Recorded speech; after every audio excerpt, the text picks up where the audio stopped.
Assalamualaikum warahmatullahi wabarakatuh. Alhamdulillah pada kesempatan kali ini kita dapat berkumpul di sini dalam keadaan sehat walafiat.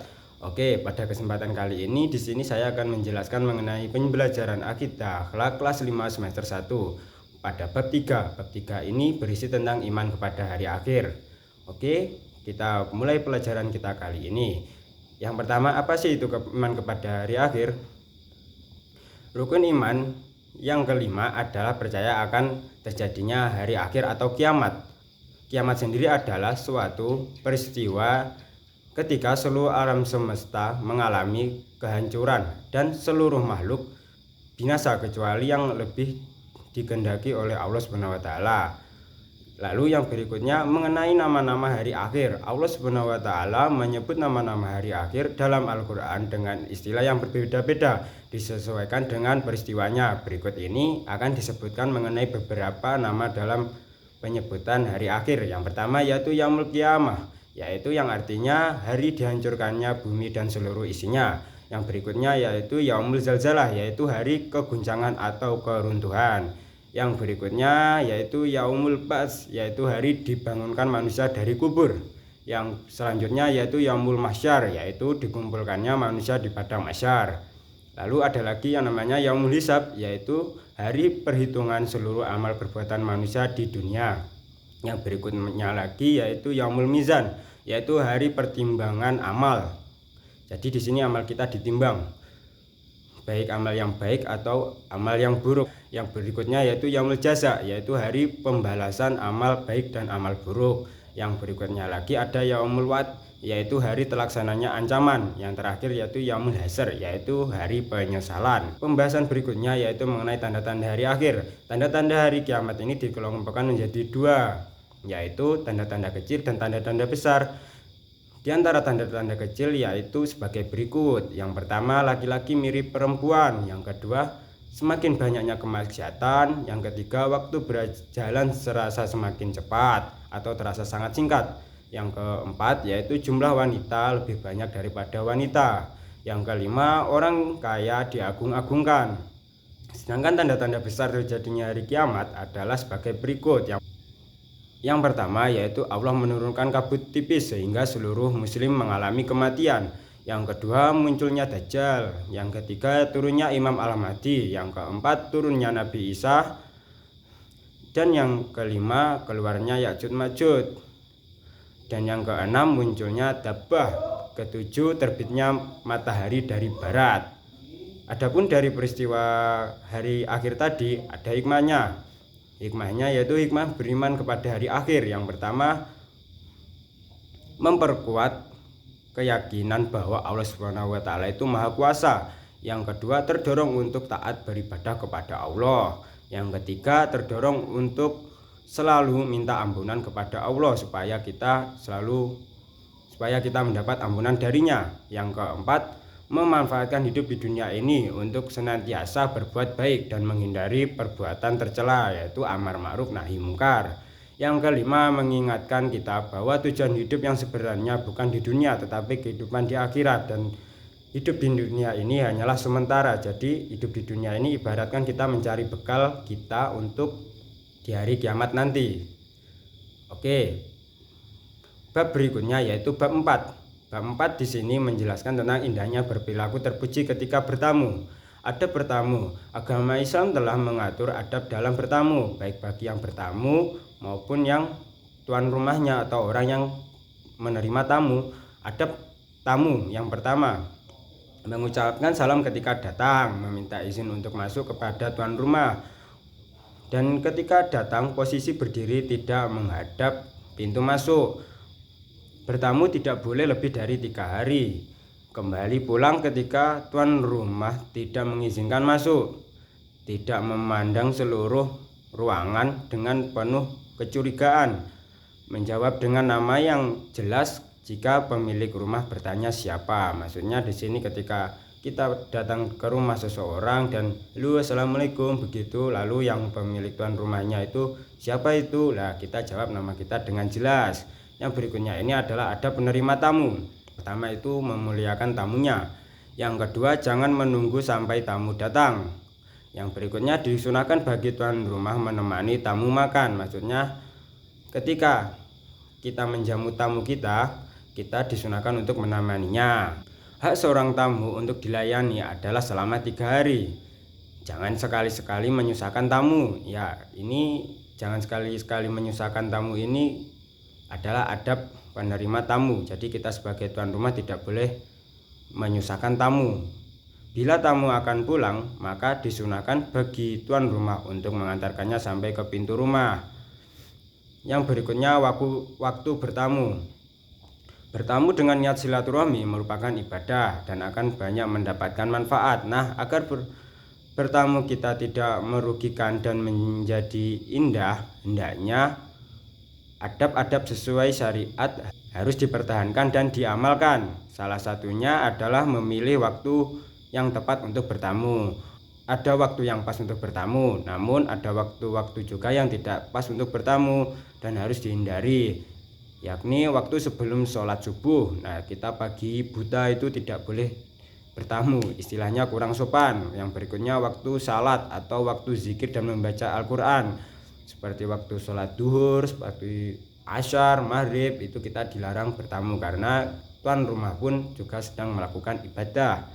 Yang berikutnya waktu istirahat atau tidur siang, yang dimana pada waktu istirahat atau tidur siang ini kita dilarang bertamu karena jikalau kita bertamu kepada seseorang, hal itu akan mengganggu mereka. Nah, kali ini saya akan menjelaskan mengenai hikmah bertamu. Apabila ada bertamu ditegaskan dengan baik, maka akan mendapatkan hikmah yang besar bagi orang yang bertamu ataupun orang yang kedatangan tamu.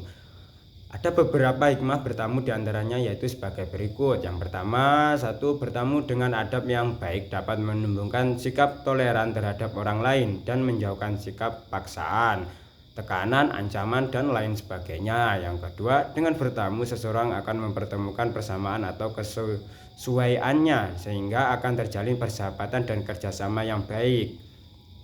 Yang ketiga, bertamu dapat menciptakan perdamaian dan mempererat tali persaudaraan. Yang keempat, yaitu bertamu sebagai sarana untuk berdakwah dan menciptakan kehidupan masyarakat yang bermartabat. Yang kelima, diluaskan rezekinya dan diperpanjangkan umur untuk ibadah. Yang keenam, biasanya mereka tersenyum, maka mereka memperoleh kebaikan karena memberi senyum termasuk sedekah. Nah, maksudnya senyum adalah ibadah. Nah, di sini maksudnya seperti itu.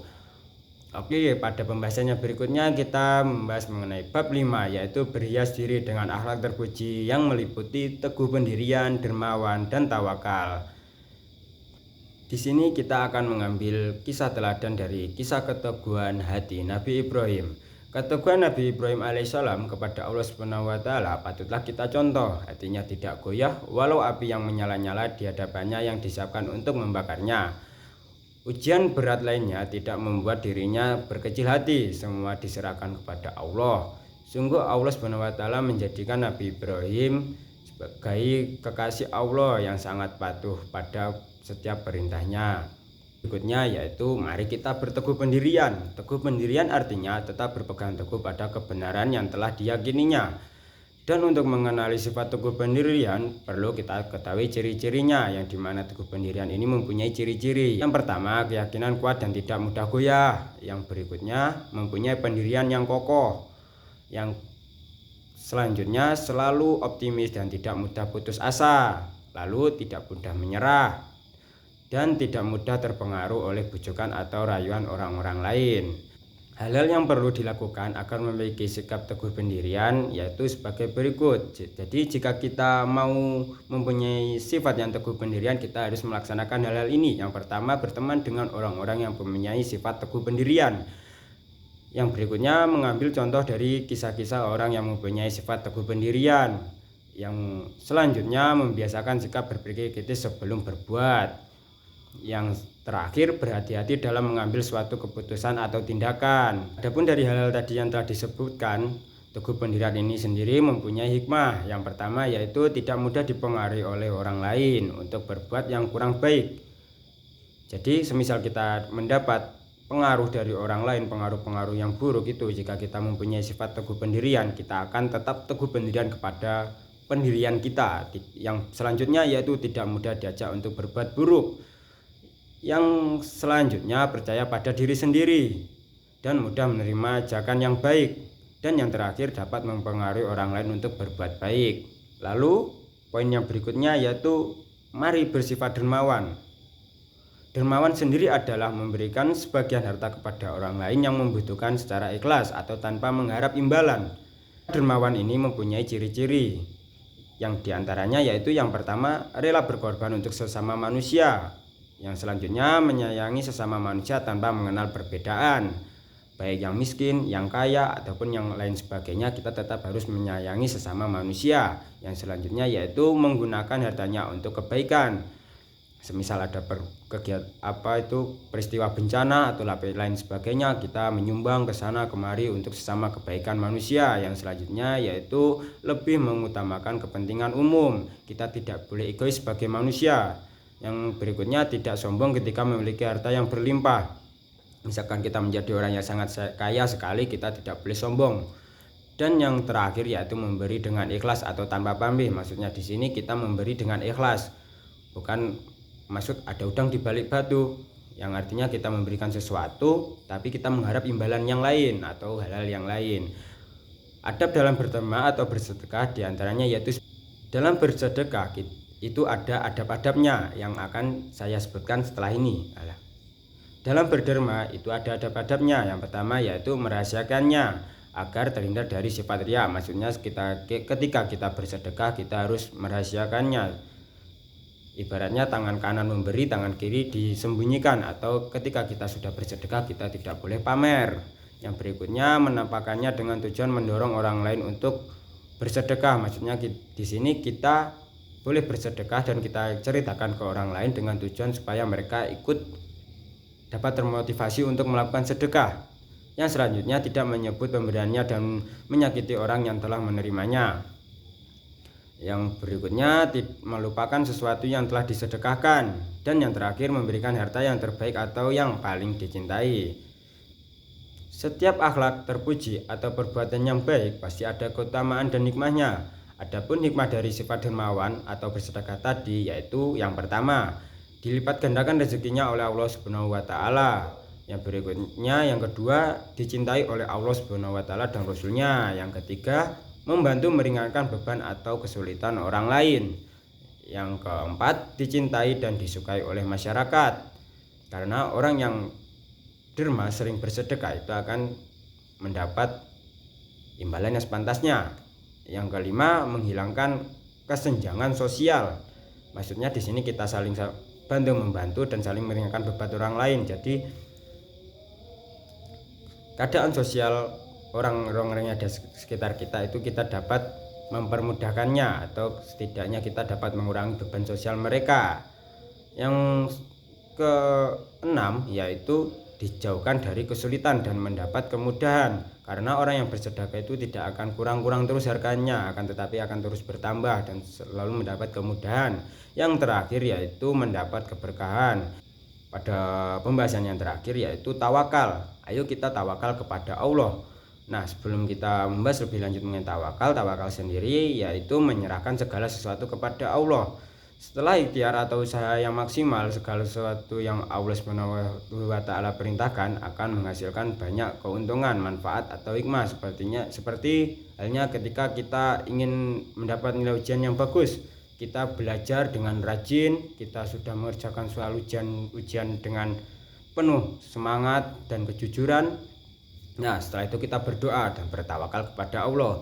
Adapun hikmah dari sifat tawakal ini yaitu mendapatkan ketentraman hati, hatinya akan merasa tenang. Yang selanjutnya terhindar dari rasa cemas, gelisah dan khawatir yang berlebihan. Ketika kita sudah tawakal, kita akan terhindar dari sifat-sifat yang tadi. Yang selanjutnya tidak mudah putus asa karena kita sudah memasrahkannya kepada Allah. Lalu sabar ketika mengalami kegagalan. Nah, di sini ketika kita mengalami kegagalan, kita akan mempunyai sifat sabar yang berlebih karena kita sudah pasrahkan kepada Allah. Yang terakhir, lalu syukur apabila mendapat keberhasilan karena kita sudah memasrahkan kepada Allah dan kita mendapat keberhasilan, maka kita akan bersyukur kepadanya. Dan yang terakhir terhindar dari sifat sombong.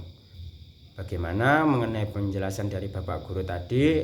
Apakah semuanya sudah paham? Nah, jika sudah paham, sebelum Bapak mengakhiri pembelajaran pada kali ini, Bapak mohon maaf ya sebesar-besarnya kepada semuanya jikalau pada saat penyampaian materi Bapak ada kata-kata yang salah.